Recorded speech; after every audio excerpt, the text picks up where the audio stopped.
이 문재인 민주통합당 후보 오늘 오전에 재벌개혁 정책 발표했다는 말씀 제가 몇 번 드렸습니다. 정글 경제를 공정 경제로 바꾸겠다 말씀하셨는데 자세한 내용을 지금 문재인 후보 캠프의 경제민주화위원회 위원으로 활동 중이신 인하대학교 경제학부의 김진방 교수님 전화 연결했습니다. 여쭤보겠습니다. 안녕하십니까? 네, 안녕하십니까? 바쁘시겠네요, 요새요? 예, 뭐 그렇습니다. 예. 자, 이 공식적으로 경제 민주화만 가지고 구체적인 계획을 발표한 것은 처음이 아니었나 싶은데요. 그 첫 번째 단추, 재벌 개혁 말씀하셨습니다. 먼저 이 재벌 개혁에 대한 말씀을 하시게 된 배경 어디에 있습니까? 예, 우선 뭐 첫 번째인 거는 후보가 되신 다음에는 첫 번째인데요. 네.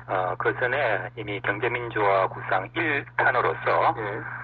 지난 7월 말에 소상공인, 다음에 대기업, 중소기업의 관계 등등에 관해서 그 구상을 밝힌 바가 있습니다. 예. 그리고 오늘은 이제 그 두 번째로서 네. 공정경제론이라는 제목하에 예. 주로 재벌 계획에 대해서 발표를 했습니다. 예. 그게 우리 김준만 교수님의 이 조언이나 자문이 많이 포함되어 있었겠네요. 예, 뭐 같이 개발하셨습니까? 여러분들이 같이 했습니다. 예.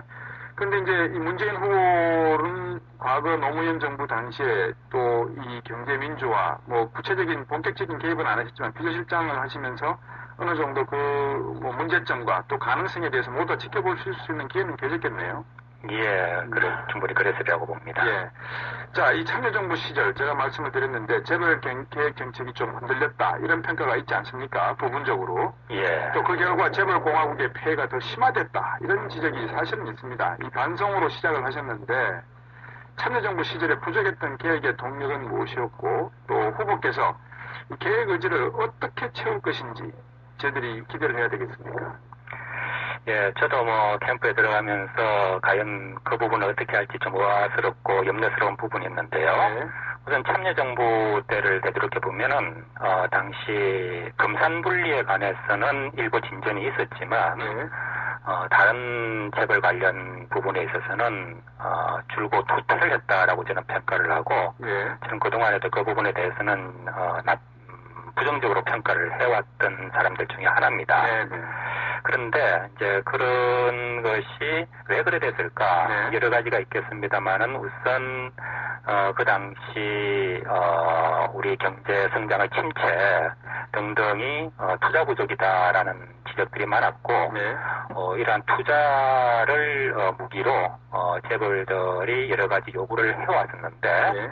그런 요구에 밀려서 재벌개혁 의지가 후퇴를 했다라고 보고 있습니다. 예. 근데 이러한 것은 문 후보가 직접 인정을 했듯이 네. 뭐 주의 여건만으로 돌릴 것은 아니고 예. 어떤 재벌개혁과 관련된 철학이나 비전이나 예. 혹은 주체 역량의 부족이 저 중요한 요인이었다고 저도 그렇고 많은 분들이 그렇게 평가를 하고 있습니다. 네. 네. 예, 그런데 이제 그런 뭐 실패들이 있었던 만큼 네. 이제는 다시 이제 그 생각을 바로 잡고 네. 또 방법도 다듬고 네. 그래서 훨씬 더 이제 다시 실패하지 않는 재벌 개혁을 이룰 수 있으리라고 기대를 하고 있습니다. 교수님. 네. 제가 삼성경제연구소를 근무하다가 2월 3일 날 나왔습니다. 아, 그렇습니까? 제가 삼성경제연구소에 근무했다는 말씀을 드린 이유를 짐작하실 걸로 생각이 듭니다. 네. 앞에서 말씀을 하셨는데 이 재벌 개혁이라는 문제가 또는 재벌에 대한 어떤 경제민주화 관련된 내용, 정책은 철학과 비전도 중요하지만 결국 이 철학과 비전을 옮겨가는 사람이 인적 구성이 어떻게 되어 있는가도 상당히 중요하지 않겠습니까? 네, 물론입니다. 참여정부 당시의 경제민주화라고 부를 수 있는 재벌개혁의 인적 구성이 사실상 원칙적으로 조금 잘못된 부분이 있었다라는 점에 대해서 만약에 그런 지적을 한다면 어떻게 말씀하시겠습니까? 저는 그때 정부에 있지를 않았고 네. 오히려 밖에서 논평하는 입장이었고요. 그러시겠죠. 예, 그래서 잘 알지를 못합니다. 네.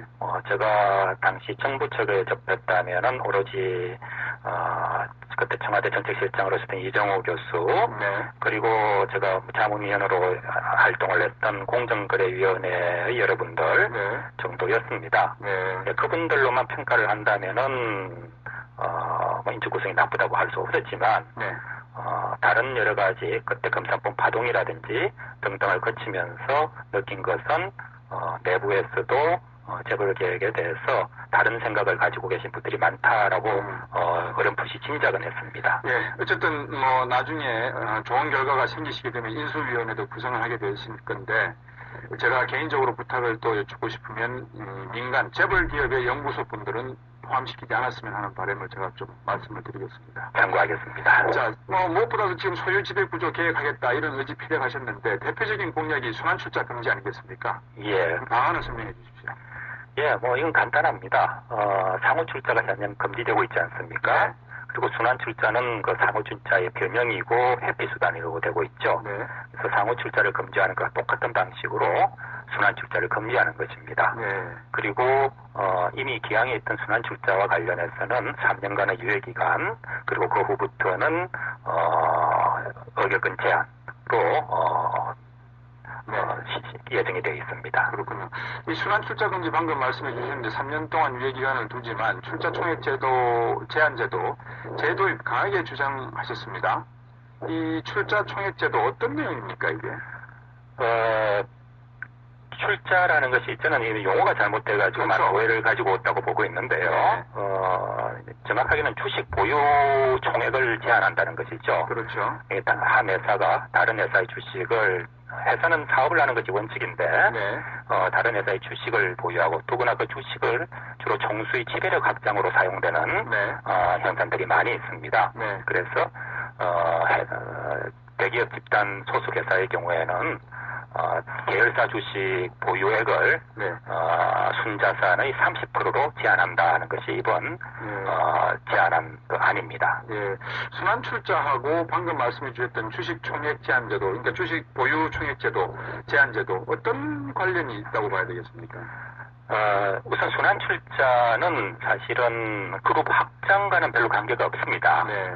이것은 소유와 관련된 내용입니다. 총수의 특정 핵심 회사의 지배력과 관련이 되는 것입니다. 그렇죠. 예. 보통 총수가 자기의 돈으로 한 회사조차도 제대로 지배할 수 없을 경우 네. 회사의 돈으로 자기의 지배력을 높이는 방식이 순환 출자입니다. 네. 그래서 대물림으로 사용되는 방식이 되는 거죠. 네.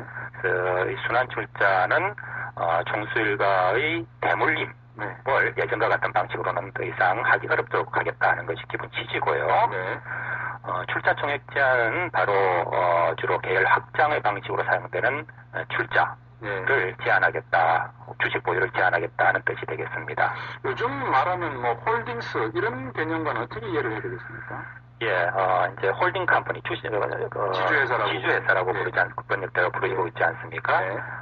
지주회사도 마찬가지로 이제 주식을 보유하는 것인데 네. 주식 보유를 주된 업무로 하고 있는 회사가 되는 거죠. 네.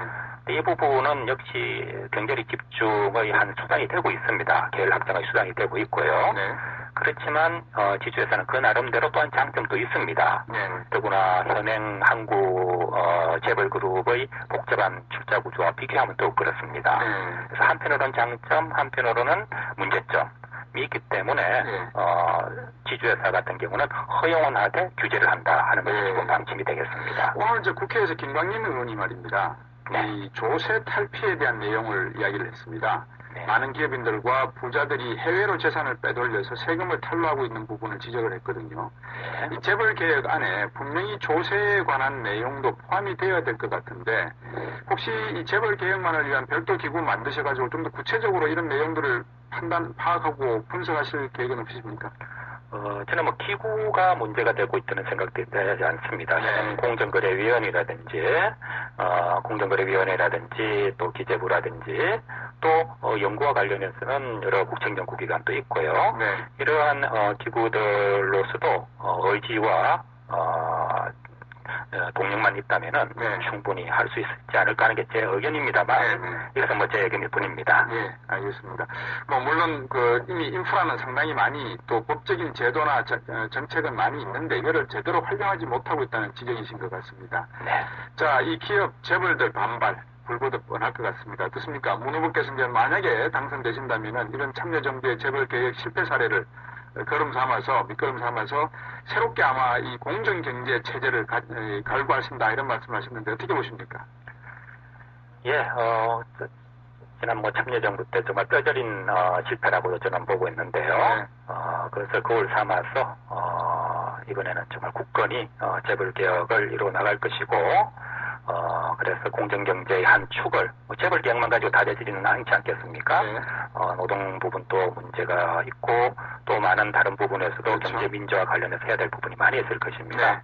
어쩌면 더 중요하다고도 할 수 있고요. 네. 이러한 부분과 같이 잘 해내리라고 기대를 하고 있습니다. 예, 방금 김진만 교수님께서 말씀해 주셨지만 재벌개혁이라고 하는 것이 뭐 순환 출자나 총액 제한 이런 것에 있는 것이 아니라 노동 문제, 공정 경쟁 문제, 조세 문제 모두가 다 융합적인 문제이기 때문에 종합적으로 통섭해 주시기 바라겠습니다. 오늘 말씀 잘 들었습니다. 감사합니다. 네, 감사합니다. 인하대학교 경제학부의 김진만 교수였습니다.